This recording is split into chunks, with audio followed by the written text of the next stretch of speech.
Shalom, selamat pagi semuanya. Bersyukur, berterima kasih pada Tuhan. Pagi hari ini kita boleh bangun lagi dengan tubuh yang diberkati, dengan kekuatan kesehatan yang baru yang datang daripada Tuhan. Dan kita boleh bersama-sama lagi bersekutu, memuji, menyembah Tuhan, meninggikan, mengagungkan nama Tuhan. Sebab Tuhan layak dipuji, Dia layak disembah.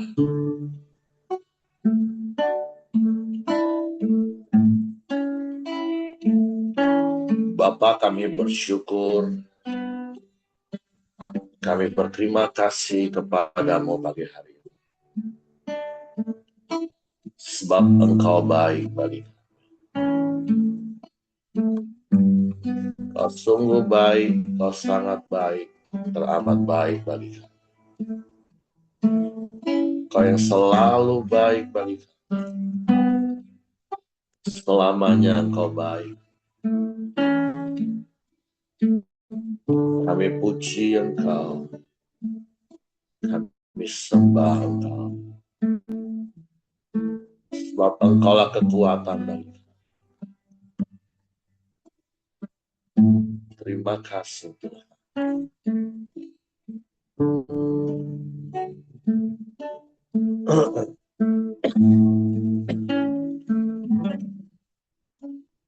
Ku datang dengan syukurku,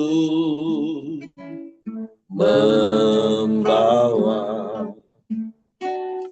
kerinduanku, Yesus. Ingin ku menyenangkanmu.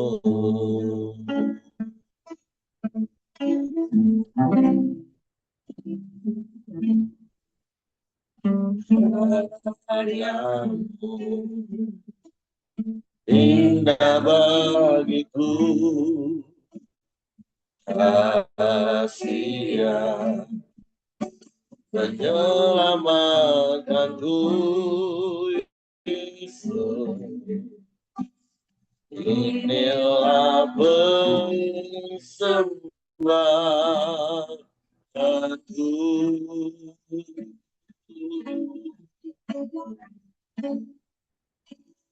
Ku membawa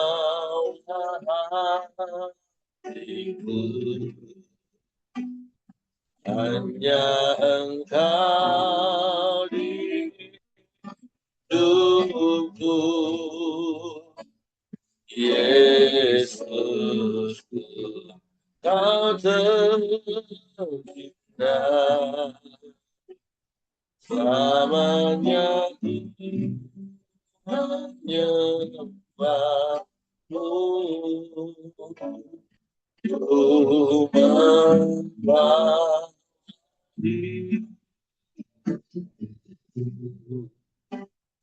inilah persembahanku untuk Yesus yang terindah, selamanya ku menyembahmu,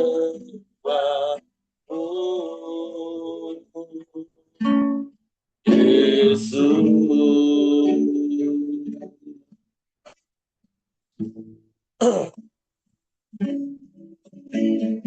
Ku datang dengan syukurku, membawa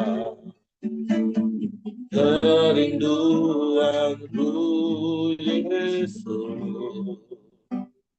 Ingin ku menyenangkanmu.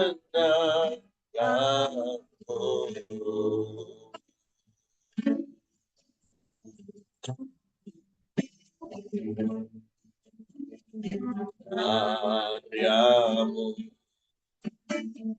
indah bagiku, kasih yang menyelamatkanku, Yesus. Inilah persembahanku, membawa hatiku. Hanya Engkau di hidupku, Yesus. Kau terindah, selamanya ku menyembahmu, membawa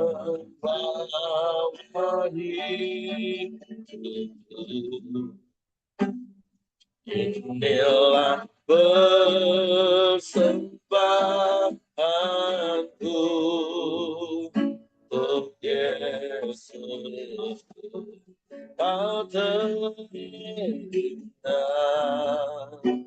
selamanya ku menyembahmu, ku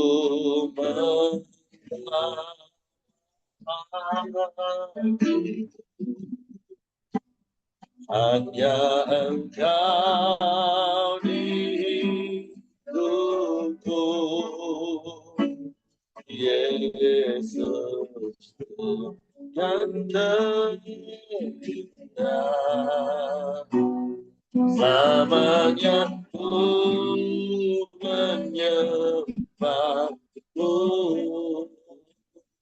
ku membawa hidupku.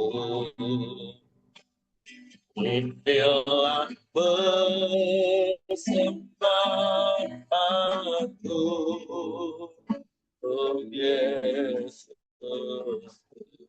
Kau terindah, selamanya ku menyembahmu, Yesus.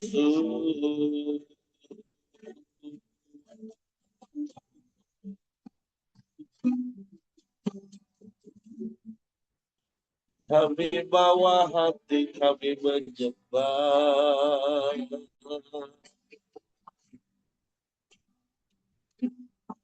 kami bawa hidup kami persembahkan padamu, menyenangkan hatimu, Tuhan, menyukakan hatimu, ya Allah. Ini rindu kami, sebab Engkau begitu mengasihi kami. Dengan kasih-Mu yang ajaib dan sempurna, kami bersyukur, kami bersyukur, kami puji Engkau.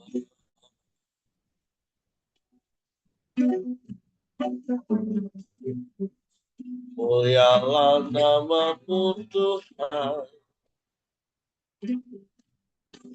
mulialah nama-Mu. Kami sembah,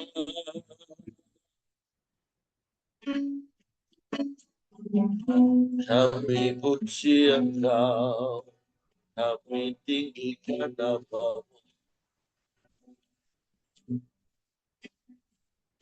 Biarlah itu menyenangkan, menyukakan hatimu.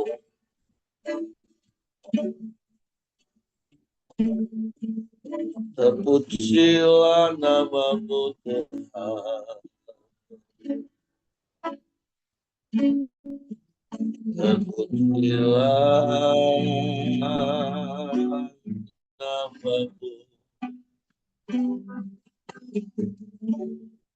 kami sembah, kami sembah.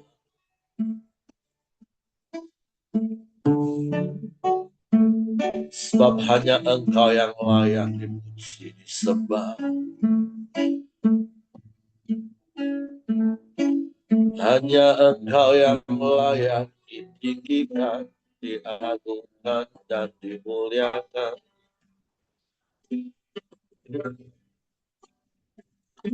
Selamanya.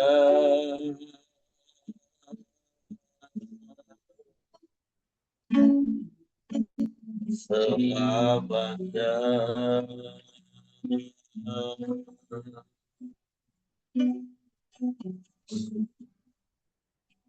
Ajaib, ajaib Tuhan. Ajaib Tuhan. Ajaib Tuhan. Kami sembah. Kami sembah. Kami puji.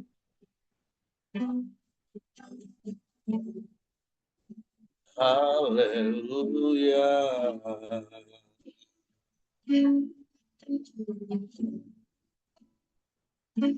Terpujilah namamu.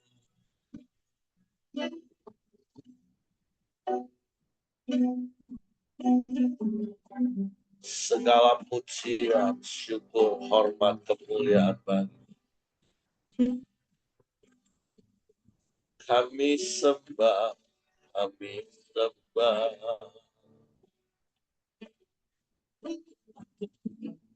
Terpujilah namamu Tuhan. Terpujilah namamu ya Allah.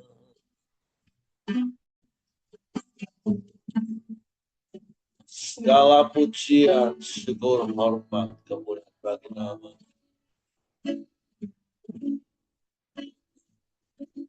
Terima kasih Tuhan.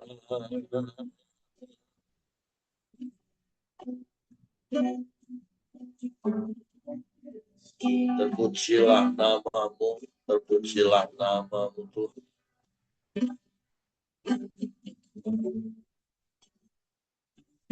Hanya Engkau, hanya Engkau. Tidak ada yang lain, tidak ada yang sama sepertimu.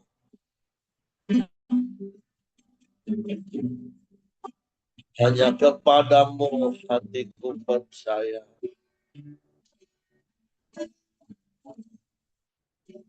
Dan hanya kepadamu kupercayakan seluruh.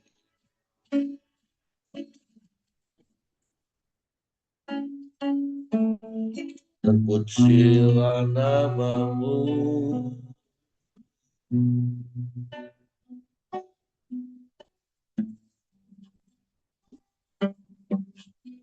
Engkau Tuhan yang berdaulat penuh. Engkau Tuhan yang berkuasa atas hidup.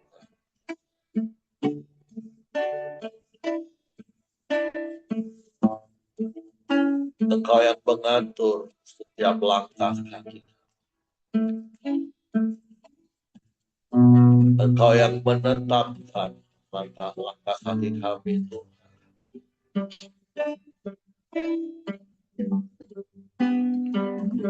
Sebab itu hati kami bersyukur kepadamu. Sebab Engkau baik. Kau sungguh baik. Kau sangat baik.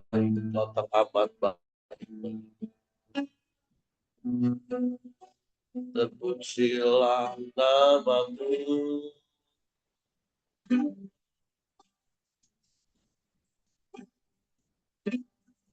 Terpujilah namamu.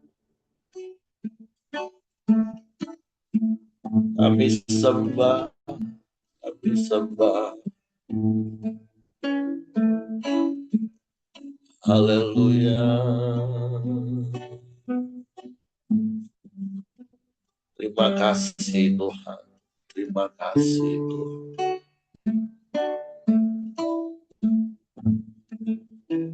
Terpujilah namamu, terpujilah namamu.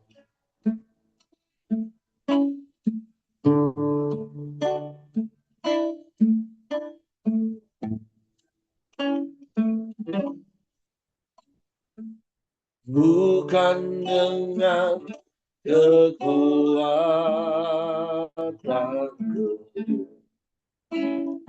ku dapat jalani hidupku, tanpa Tuhan yang bisa ku tak mampu sendiri.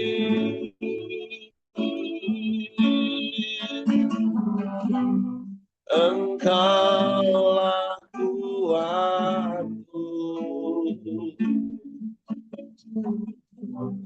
yang menopangku.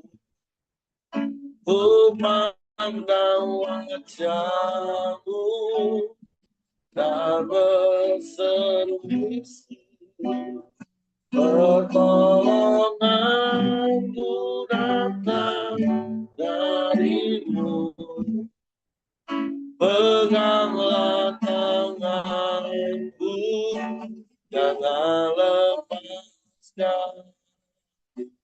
Allah harapan dalam hidupku.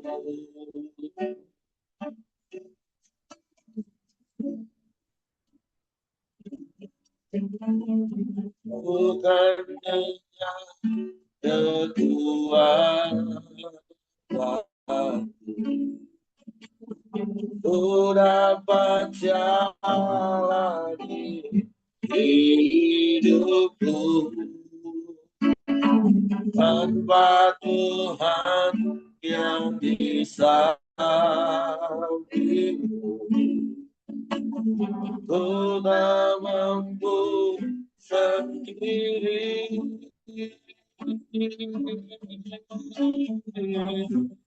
Engkaulah kuatku yang menopangku.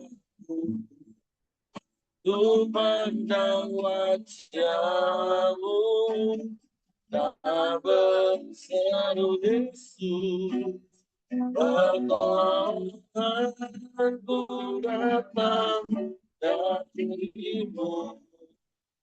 Peganglah tanganku, jangan lepaskan. Allah harapan dalam hidupku.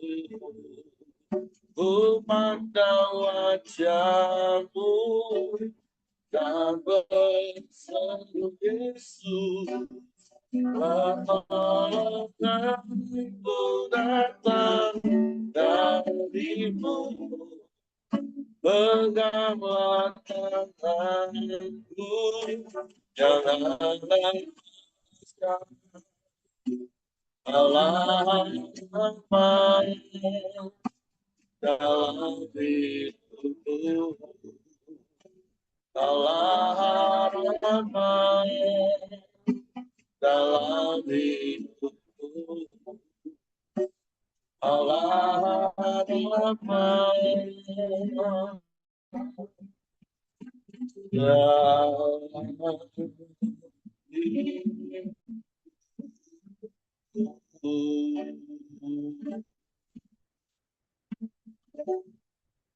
Sungguh Engkaulah harapan dalam hidup kami. Dan Engkau harapan yang tidak pernah mengecewakan dari kami. Sebab Engkau setia. Engkau tak pernah ingkar janji. Firman-Mu ya dan amin bagi kami. Sebab itu kami mau simpan janji-janji firman-Mu dalam hati kami. Sebab itu pagi hari kami buka hati kami lagi hanya untuk firman.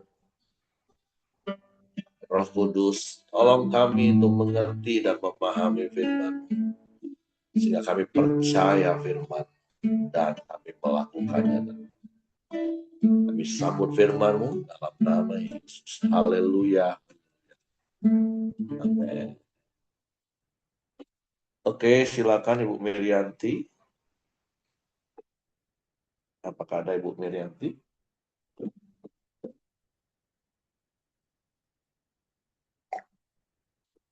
Oke, sepertinya tidak ada.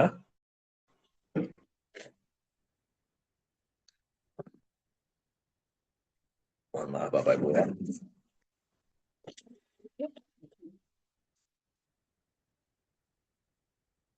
Oke, harusnya Bu Mirianti menggantikan Pak Simon karena Pak Simon pagi ini harus berangkat ke Jakarta via darat. Hari ini kita kembali lanjut belajar dari kitab Keluaran, pasalnya yang ke-36.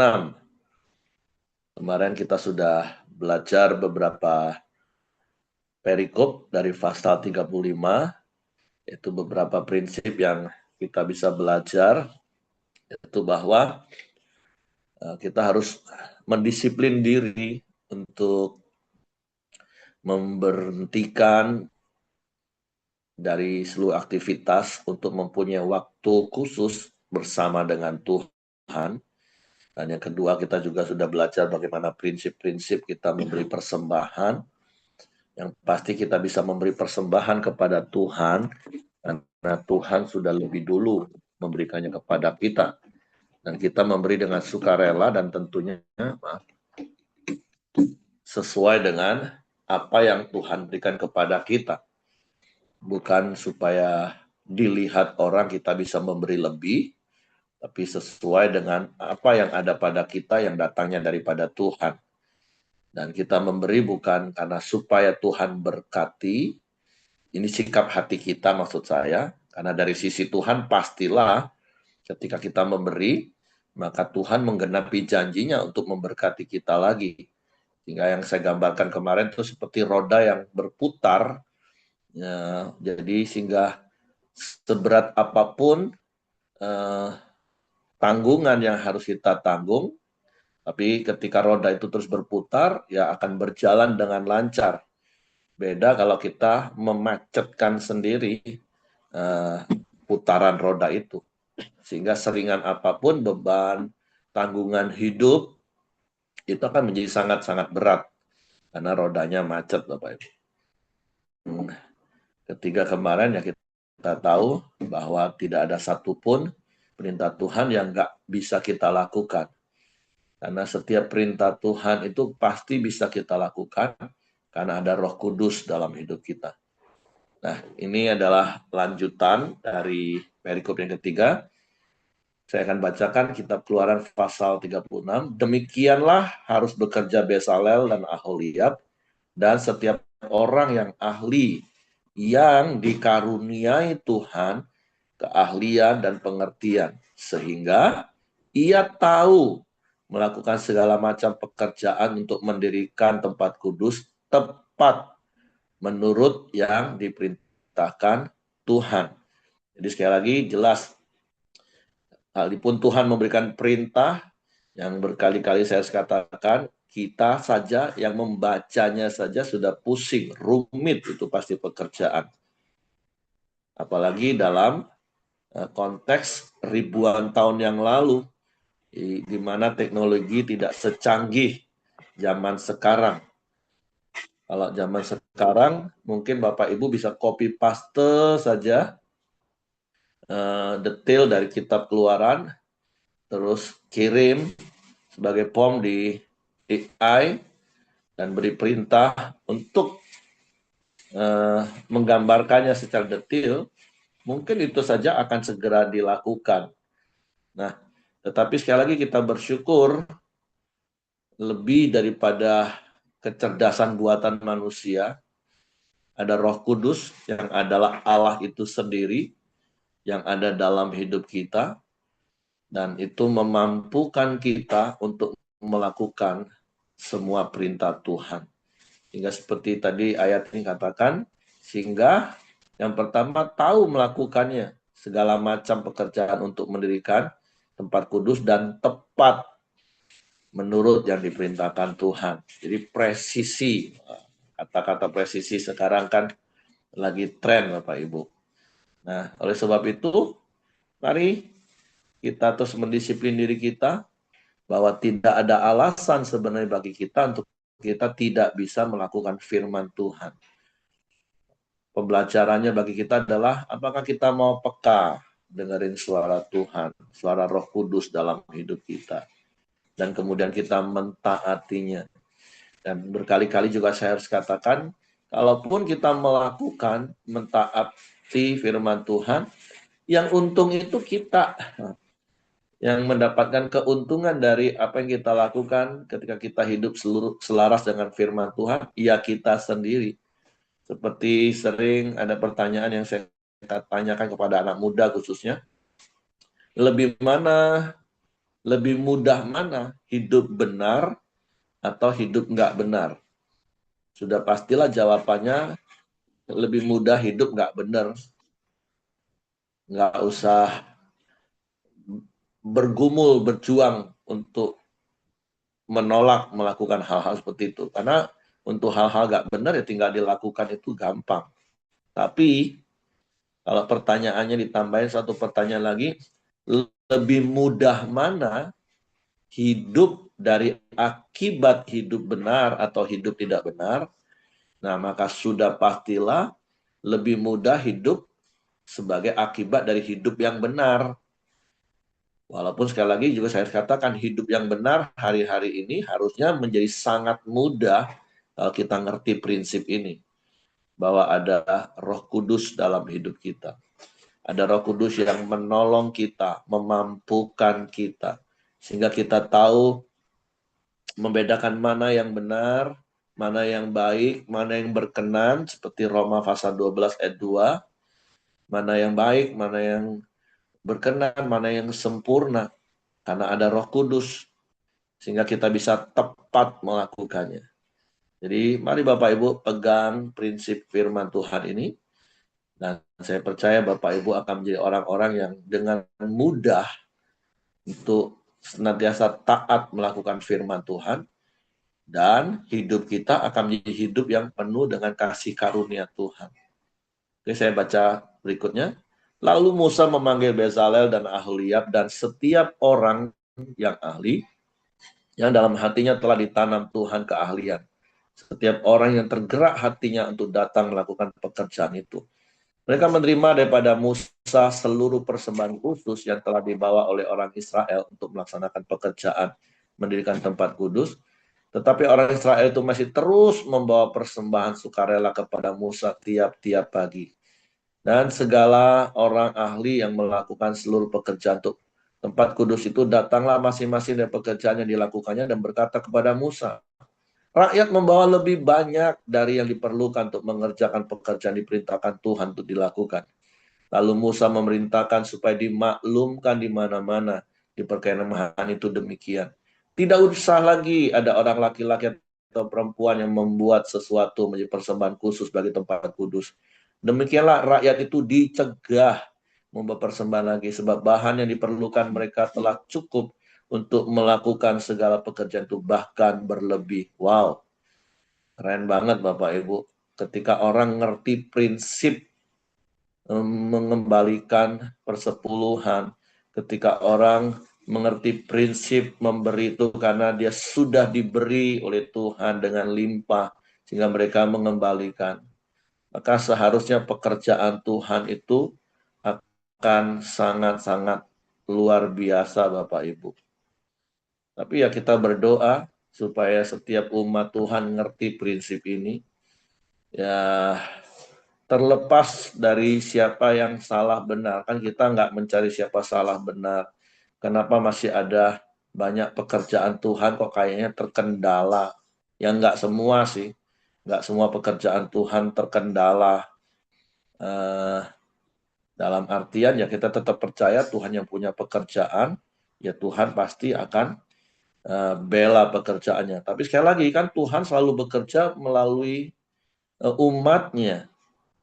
Kenapa ada gereja yang bisa mengelola keuangan dengan baik dan gerejanya bisa dikelola dengan baik. Tapi di satu sisi kita juga bisa lihat masih banyak yang menurut taraf ukuran dunia ya kekurangan. Ya terlepas sekali lagi dari misteri rencana Tuhan.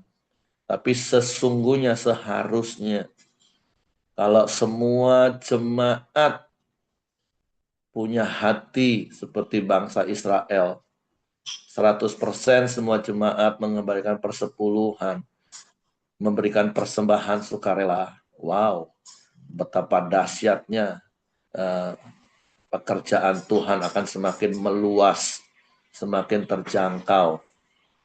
Dan ya kami berdoa supaya jemaat Lita Community khususnya memiliki sikap hati yang benar dalam hal keuangan. Seperti yang saya katakan berkali-kali, orang yang kalau sudah ngerti kebenaran ini, mereka sudah taat mengembalikan persepuluhan, mereka nggak tergoncangkan lagi dengan pengajaran-pengajaran yang berseliweran hari-hari ini. Karena mereka melakukannya sekali lagi bukan karena transaksional, mereka memberikannya dengan sukarela karena mereka ngerti, karena mereka sudah terima lebih dulu dari Tuhan, bukan memberi supaya diberi, sehingga kadang ada begitu banyak yang jadi malah kecewa. Aku sudah beri kok, tapi enggak. Nah, bayangin kalau 100% jemaat pelita mengembalikan perpuluhan, memberikan persembahan. Aduh, dana misi kita pasti akan bisa membuat cabang-cabang semakin banyak dibuka. Karena sekali lagi, kita bersyukur gereja kita dibangun dengan fondasi firman yang benar, bahwa keuangan itu harus dikelola di bendahara gereja, dialokasikan dengan tepat, ada dana diakonia, sehingga kalaupun ada jemaat yang membutuhkan, bisa dapat di backup semua. Kita bisa membangun sekolah, ya bersyukur hari ini bukan berarti pelita kekurangan, tapi kalau ditanya masih butuh banyak, masih butuh. Di depan mata kita saja bangunan sekolah, dana misi. Ya, sekali lagi berdoa setiap jemaat yang mendengar kebenaran ini ada tempat di hatinya untuk firman sehingga tahu kebenaran dan kebenaran memerdekakan. Dan Bapak Ibu yang ngerti kebenaran ini ajarkan juga lagi kepada jemaat-jemaat yang lain di komsel-komsel Bapak Ibu. Ya walaupun sekali lagi banyak orang ngomong, wah ini ngomongin duit terus, ini zaman lagi susah. Bapak Ibu selalu harus percaya firman. Orang yang bertekun menuruti firman, di tengah-tengah masa pencobaan, kesukaran, kesusahan, Tuhan tetap berjanji lindungi. Ada pemeliharaan Tuhan. Jadi kembalikan keputusan di tangan kita Bapak Ibu. Tapi biarlah kebenaran firman Tuhan itu memerdekakan hidup kita. Artinya kita bisa melakukan firman. Karena sekali lagi ya Roh Kudus ada dalam hidup kita. Tinggal kita mau taat atau enggak dengerinnya. Dan berkali-kali lagi sekali saya harus katakan, kalau kita melakukan, yang untung juga kita Bapak Ibu. Walaupun sekali lagi kita melakukannya bukan supaya untung, bukan Bapak Ibu. Itu adalah akibat. Nah kalau akibat itu kan sesuatu yang otomatis Bapak Ibu. Kita lakukan dulu bagian kita, baru akibatnya yang dikerjakan Tuhan dalam hidup kita. Itu prinsipnya seperti itu Bapak Ibu. Jadi bukan kayak judi, bukan kayak gambler Bapak Ibu, harap-harap cemas. Enggak seperti itu. Lakukan saja bagian kita, maka sudah pastilah Tuhan melakukan bagiannya. Itu prinsip-prinsip hidup yang kami pegang teguh karena belajar firman sampai hari ini Bapak Ibu. Oke, selanjutnya saya akan bacakan membuat kemah suci. Lalu semua ahli di antara tukang-tukang itu membuat kemah suci dan 10 tenda dari lenan halus yang dipintal benangnya dan dari kain ungu tua, kain ungu muda, dan kain kirmisi dengan ada kerubnya, buatan ahli tenun dibuat orang semuanya itu. Panjang tiap-tiap tenda 28 hasta dan lebar tiap-tiap tenda 4 hasta. Semua tenda itu sama ukurannya. 5 dari tenda itu dirangkap menjadi satu dan yang 5 lagi juga dirangkap menjadi satu. Pada rangkapan yang pertama di tepi satu tenda yang di ujung, dibuatlah sosok-sosok kain ungu tua dan demikian juga di tepi satu tenda yang paling ujung pada rangkap yang kedua. 50 sosok dibuat orang pada tenda yang pertama dan 50 sosok pada tenda yang di ujung pada rangkapan yang kedua, sehingga sosok-sosok itu tepat berhadapan satu sama lain. Dibuatlah 50 kaitan emas dan disambunglah tenda-tenda kemah suci yang satu dengan yang lain dengan memakai kaitan itu sehingga menjadi satu. Dibuatlah tenda-tenda dari bulu kambing menjadi atap kemah yang nudungi kemah suci, 11 tenda dibuat orang. Panjang tiap-tiap tenda 30 hasta dan 4 hasta lebarnya. Tiap-tiap tenda yang 11 tenda itu sama ukurannya. Disambunglah 5 dari tenda itu dengan tersendiri dan 6 dari tenda itu dengan tersendiri.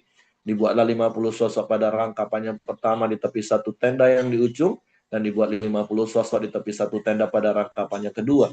Dibuat oranglah 50 kaitan tembaga untuk menyambung tenda-tenda kemah itu sehingga menjadi satu. Juga dibuatlah untuk kemah itu tudung dari kulit domba jantan yang diwarnai merah dan tudung dari kulit lumba-lumba di atasnya lagi. Dibuat oranglah untuk kemah suci itu papan dari kayu penaga yang berdiri tegak, 10 hasta panjangnya, 1 papan dan 1,5 hasta lebarnya tiap-tiap papan.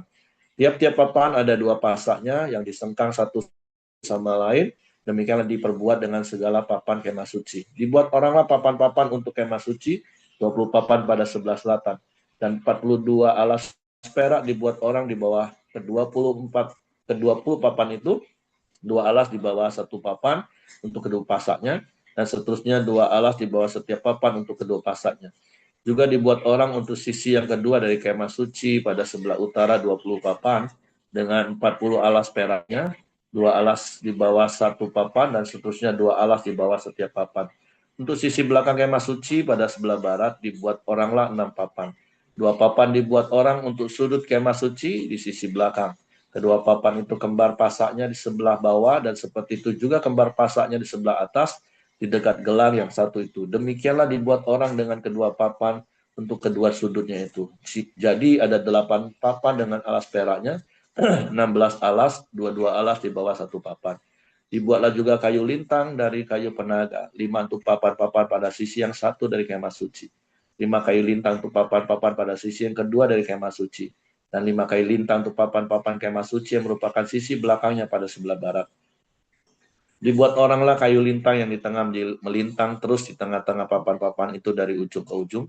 Papan-papan itu disaut dengan emas, gelang-gelang itu dibuat dari emas sebagai tempat memasukkan kayu-kayu lintang itu dan kayu-kayu lintang itu disaut dengan emas. Dibuatlah tabir itu dari kain ungu tua, kain ungu muda, kain kirmisi dan lenan halus yang dipinta benangnya. Dibuat dengan ada kerubnya, buatan ahli tenun. Dibuat oranglah untuk itu 4 tiang dari kayu penaga dan disalutlah itu dengan emas dengan ada kaitannya dari emas. Lagi dituanglah 4 alas perak untuk tiang itu.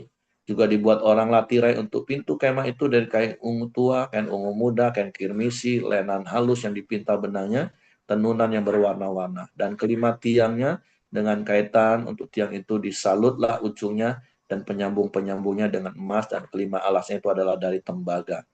Jadi ini sudah mulai proses dari pembuatan. Makanya kita selalu temukan kalimat juga dibuatlah orang. Artinya mereka proses. Dan seperti saya katakan, kita bacanya aja pening, pusing Bapak Ibu. Tapi mereka bisa. Kenapa? Itu pun kenapa mereka bisa? Karena ada roh Tuhan yang memberikan keahlian, memberikan pengetahuan.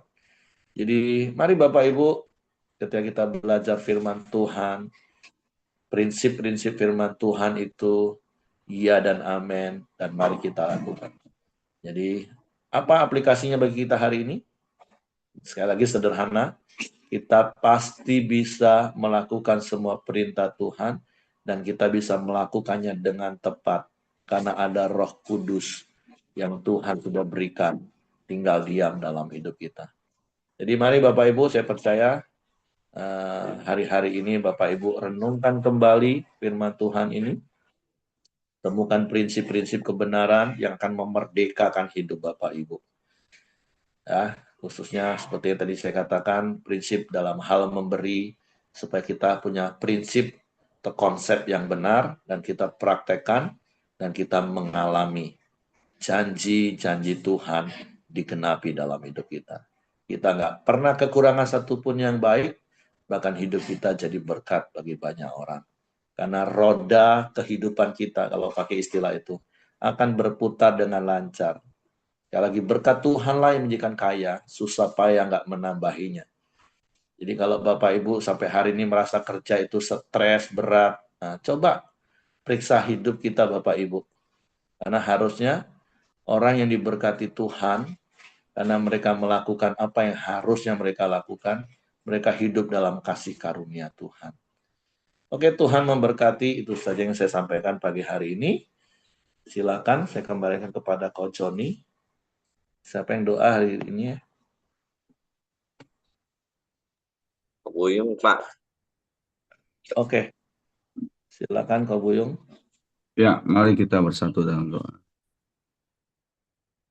Bapa Surgawi, kami bersyukur buat firman-Mu pagi ini ya Tuhan, buat kesehatan yang Kau berikan kepada kami pagi hari ini ya Tuhan, buat suatu anugerah dan kasih karunia daripada-Mu ya Tuhan.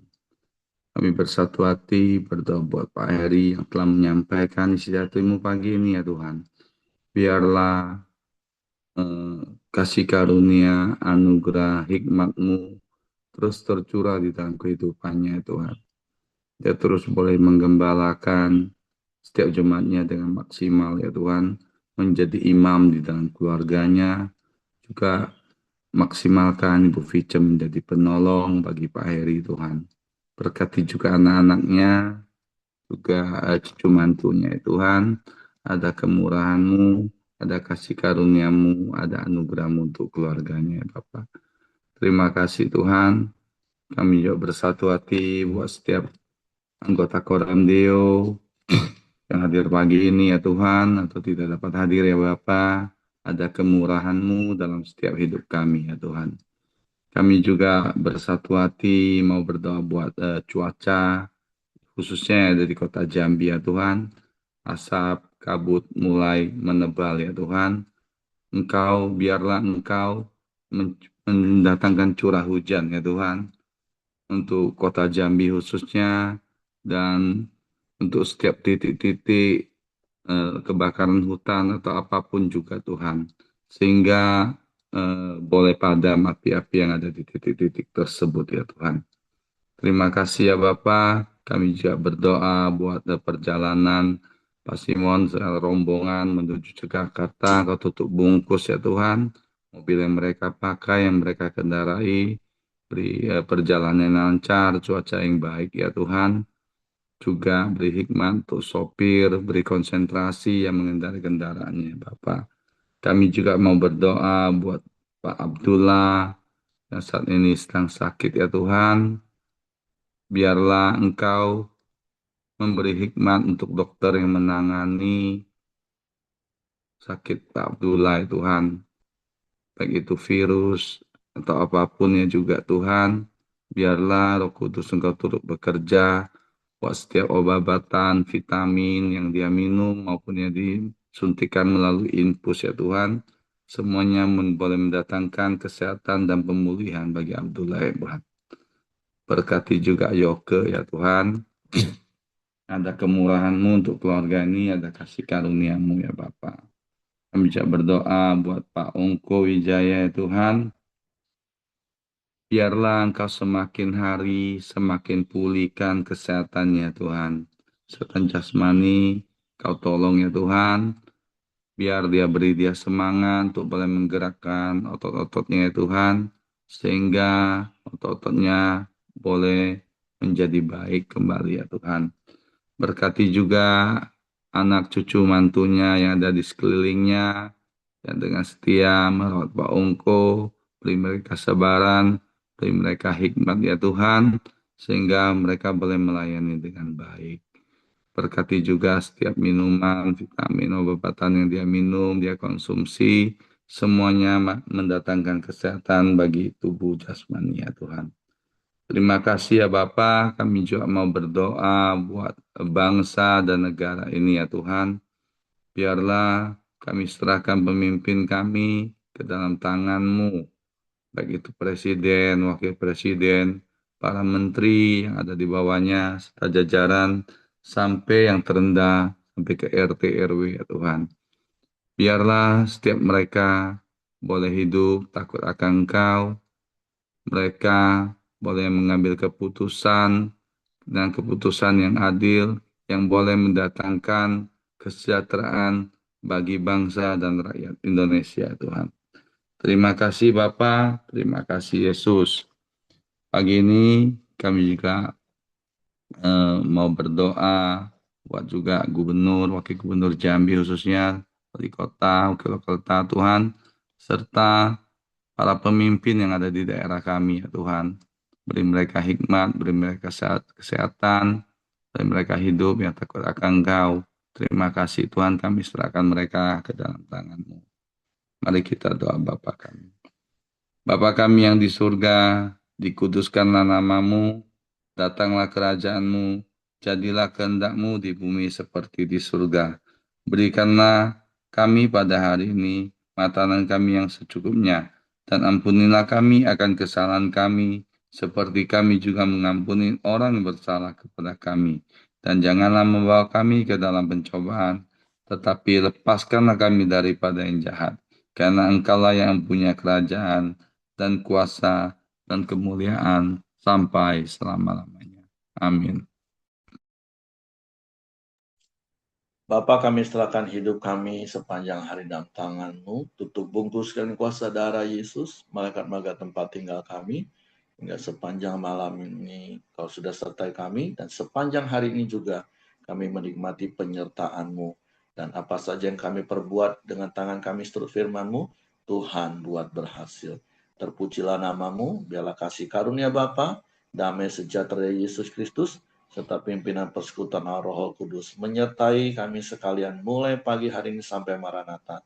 Ya Yesus datang kali yang kedua. Dan berkat nama Tuhan Yesus Kristus. Haleluya. Amin. Oke, semangat pagi. Selamat beraktivitas. Tuhan Yesus memberkati.